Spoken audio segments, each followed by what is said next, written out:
বাচাল Trump নিজেকে সব থেকে বড় শক্তিশালী মনে করে এবং আমেরিকাকেও স্বপ্ন দেখায় গোটা বিশ্বে সব থেকে শক্তিশালী দেশ হওয়ার, সেই জায়গাটা ধরে রাখার। যা করে শুধুমাত্র নিজের শক্তি বাড়ানো নয়, অন্য দেশকে নিজের জুতোর তলায় রাখার স্বপ্ন দেখায় এই ট্রাম্প এবং নিজেও জেগে এই স্বপ্নটাই দেখে। তবে নিজেও ভাবতে পারেন যে 50% যে এই ট্যারিফ ভারতের উপর লাগানোর পর নিজে কতটা বিপাকে পড়তে পারে ট্রাম্প। নিজের দেশে তো বটেই, গোটা বিশ্ব জুড়ে 60খানা এমন দেশ রয়েছে যাদের চক্ষু শুলে এই মুহূর্তে ট্রাম্প। আর এই 60-এর যে তালিকা, যে নামগুলো রয়েছে যে যে দেশে, সেই তালিকাতে কিন্তু এমন কিছু দেশও রয়েছে যারা আমেরিকা বা ট্রাম্পের মিত্র ছিল, বন্ধু দেশ ছিল, তাদেরকেও শত্রুতে পরিণত করছে ট্রাম্প। এবার অনেকেই বলছেন নিজের চালে নিজেই ফেঁসে গিয়েছে ট্রাম্প। রীতিমতো আমরা বলি না, কালিদাসের যে ঢোল ফেটে যাওয়ার গল্প, ঠিক সেটাই হয়েছে ট্রাম্পের সঙ্গে। এবং সব থেকে বড় যে বিষয়টা ঘটেছে, যে হয়তো ট্রাম্পের এই পদক্ষেপ না নেওয়া হলে বিশ্বজুড়ে এই নতুন অধ্যায়টা শুরু হতো না। সেটা হচ্ছে মহাশক্তির এমন একটা জোট, রিক, মানে রাশিয়া, ইন্ডিয়া এবং চায়না, যেটা কিনা স্বপ্নেও ভাবেনি ট্রাম্প যে ভারত এবং চীন কাছাকাছি আসতে পারে। এবার সেই নতুন অধ্যায় শুরু হয়েছে। ট্রায়াঙ্গল, একটা এমন মহাশক্তি, মানে একদিকে চীন, একদিকে ভারত আর একদিকে রাশিয়া, এবং নতুন অধ্যায়ের শুরু। কিভাবে রাতের ঘুম ছুটে গেছে ট্রাম্পের, কিভাবে নিজের চালে নিজেই ফেঁসে গিয়েছে, দেখুন আজকের প্রতিবেদন। নমস্কার, পাবলিক তথ্য বাংলায় আপনাদেরকে স্বাগত। আমি রয়েছে আপনাদের সঙ্গে শ্বেতা ভট্টাচার্য। নিজেকে সব থেকে বিশ্বগুরু, সব থেকে শক্তিশালী করে তোলার স্বপ্ন দেখে। শুধু নিজে দেখে তা না, আমেরিকাকেও দেখায়। তবে আমেরিকার সেই মানুষগুলোই আজ তার এই দেখানো স্বপ্নে বিশ্বাস করতে চাইছে না এবং এই স্বপ্ন পূরণ হোক সেটা চাইছে না। তার কারণ হচ্ছে যেভাবে নিজের বন্ধু দেশগুলোকেও শত্রু বানাচ্ছে ট্রাম্প, তাতে করে বিরক্ত হয়ে যাচ্ছে তারই দেশের নাগরিক। জনপ্রিয়তা কমছে, সে খবর আগেই আমরা করেছি, দেখে নেবেন এই চ্যানেলে রয়েছে, যে কিভাবে হু করে আমেরিকাতেই জনপ্রিয়তা কমছে ট্রাম্পের, কিন্তু নিজের ওই আরামি থেকে বেরোতে পারছে না।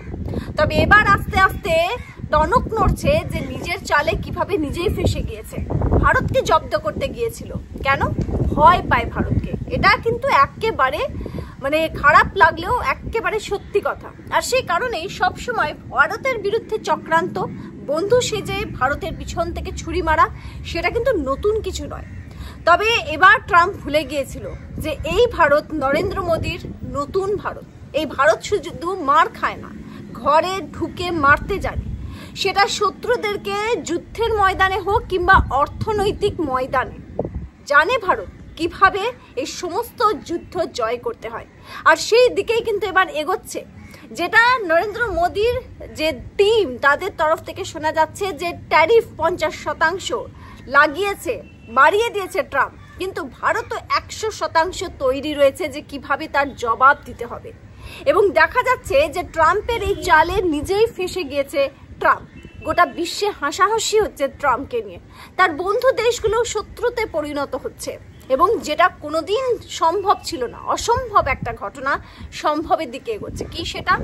ভারত আর চীনের মধ্যে বন্ধুত্ব, যেটা রাতে ঘুমিয়ে হোক, দিনে জেগে হোক, সবসময় আতঙ্কে থাকে এই ট্রাম্প। কি বলুন তো? চীনকে নিয়ে। আর সে জানে, আমেরিকা জানে, ট্রাম্প জানে যে চীনকে জব্দ করতে গেলে ভারতের সহযোগিতা কতটা দরকার। কিন্তু এই সমস্ত কিছু ক্যালকুলেশন, এই ছক কষা সব মাথা থেকে বেরিয়ে গেছে মাথা মোটা ট্রাম্পের। এবং এই বাচাল ট্রাম্প যেটা করে দিল, হুশ করে 50% ট্যারিফ। তবে ভারত এবার চুপ করে সহ্য করে বসে থাকবে না। আর সব থেকে সুন্দর গেম চেঞ্জার যে দেশটা হয়েছে সেটা হচ্ছে রাশিয়া। রাশিয়া যেভাবে, রাশিয়া এবং অন্যদিকে আমরা দেখতে পাচ্ছি চীন আর ভারত যে একটা মহাশক্তি হয়ে সামনে আসছে, তাতে করে রাতের ঘুম ছুটে গেছে ট্রাম্পের। রাশিয়া, চীন, ভারত, এই তিনটে যে ট্রায়াঙ্গল এই মুহূর্তে কাজ করছে, এই শক্তি যদি মহাশক্তিতে পরিণত হয়, তাহলে বিশ্বের দরবারে যে একটা ঝড় উঠতে চলেছে, একটা ভূমিকম্প আসতে চলেছে আমেরিকার জন্য, সেটা কিন্তু ট্রাম্পের থেকেও বেশি আমেরিকার বাসিন্দারা বুঝতে পারছে। তাই বিরক্ত ট্রাম্পের এই নীতি থেকে। আর এইখান থেকে দাঁড়িয়ে প্রশ্ন উঠছে যে এবার কি সেই সময় এসে গেছে যেখানে আমেরিকাকে উচিত শিক্ষা দিতে পারবে ভারত, চীন আর রাশিয়া? দেখুন, ভারত আর চীনের মধ্যে সম্পর্ক যে কোনোদিনই ভালো না সেটা আমরা জানি, এবং এই ভারত এবং চীনের মধ্যে সম্পর্ক ভালো হবে সেটা একটা দুঃস্বপ্নের মতো বিষয় ছিল, অসম্ভব একটা বিষয় ছিল। কিন্তু ট্রাম্পের এই একটা চাল, সে ভাবতেও পারেনি যে ভারত চীন তাতে করে কাছাকাছি চলে আসবে, কিন্তু এই অসম্ভব বিষয়টা সম্ভব হলো। ভারত এবং চীন কাছাকাছি চলে আসলো। শুধু তাই নয়, চীনের যে সরকারি যে পত্রিকা রয়েছে গ্লোবাল টাইমস, সেখানেও মোদির সফর নিয়ে উন্মাদনা দেখা যাচ্ছে। তারা লিখছেন যে মোদি যে চীন সফরে যাবে তাতে করে তারা প্রস্তুতি নিচ্ছে। রীতিমতো যে গুরুত্বপূর্ণ বৈঠক এসসিওর প্রস্তুতি চলছে, যেখানে প্রধানমন্ত্রী নরেন্দ্র মোদী উপস্থিত থাকবেন, একাধিক গুরুত্বপূর্ণ সিদ্ধান্ত নেওয়া হবে এবং তাতেই ঘুম ছুটে গেছে ট্রাম্পের।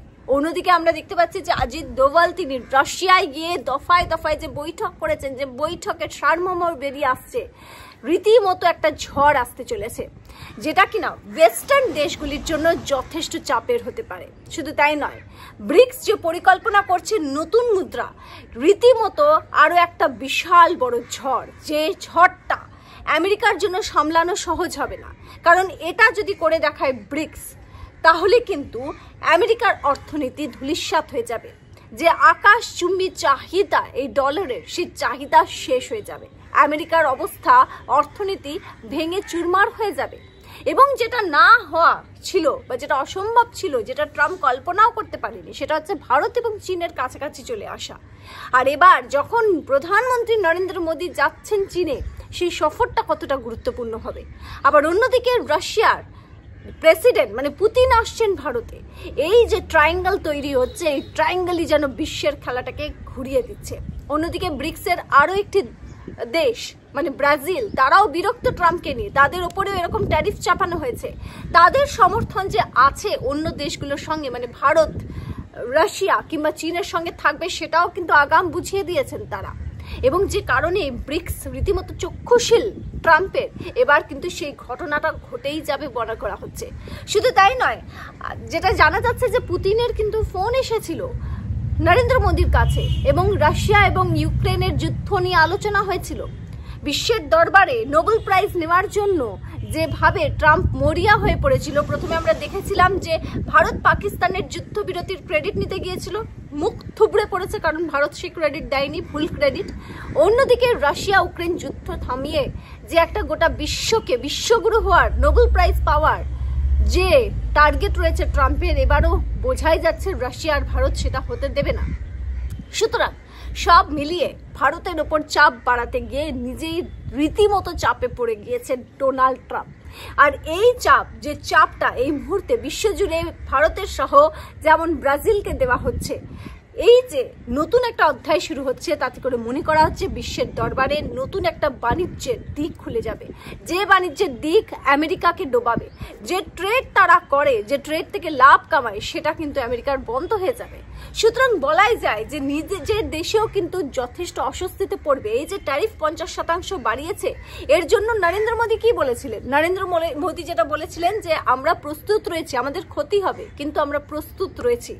কিন্তু আমেরিকার বাসিন্দারা, তাদেরও অনেক এমন জিনিস আছে যে উৎপাদন ওখানে হয় না, অন্য দেশ থেকে আনতে হয়। ভারতের প্রয়োজন পড়ে, যেমন কলা, এমন একটা ফল যেটা ওখানে উৎপাদন হয় না, এবং সে কলার দাম কি হয়ে যাবে বুঝতে পারছেন? আর সে কারণেই তো আমেরিকার কংগ্রেসের পক্ষ থেকে কলা দেখিয়ে ডোনাল্ড ট্রাম্পকে প্রশ্ন করা হয়েছে যে কত ট্যারিফ কলায়। বুঝতে পারছেন কি অবস্থা হবে? প্রত্যেকটা জিনিসের ইতিমধ্যেই দাম সেখানে চড়েছে। সাধারণ মানুষ বিরক্ত হয়ে যাচ্ছে ট্রাম্পের এই সিদ্ধান্তে। শুধু তাই নয়, ট্রাম্পের এই যে চাল, তাতে করে কিন্তু প্রথমে দেখা যাচ্ছে যে ওয়ালমার্ট, অ্যামাজন, তারা কিন্তু রীতিমতো ভারতের থেকে আর অর্ডার নিতে চাইছে না, ভারতের ক্ষতি হবে। তবে সেই জায়গাগুলোর মানে ওয়ালমার্ট থেকে শুরু করে অ্যামাজনের ক্ষতি কি হবে না? কারণ তাদের একটা কাস্টমার বেস আছে, ভারতীয়রা আছে কাস্টমার বেস, যারা আমেরিকায় সেটেলড, আমেরিকার অনেক মানুষ আছে। সুতরাং এই ট্রেডের যে সমস্যা বিশ্বজুড়ে শুরু হচ্ছে, তার জন্য সকলে দুষছে ট্রাম্পকে। আর এই বাচাল ট্রাম্প, যে নিজেকে বিশ্বগুরু স্থাপিত করতে চাইছিল, রীতিমতো নাকের ডগা দিয়ে এবার ভারত দেখাবে যে ভারত কি। আর সেদিকেই তাকিয়ে রয়েছে আমরা প্রত্যেকটা ভারতবাসী।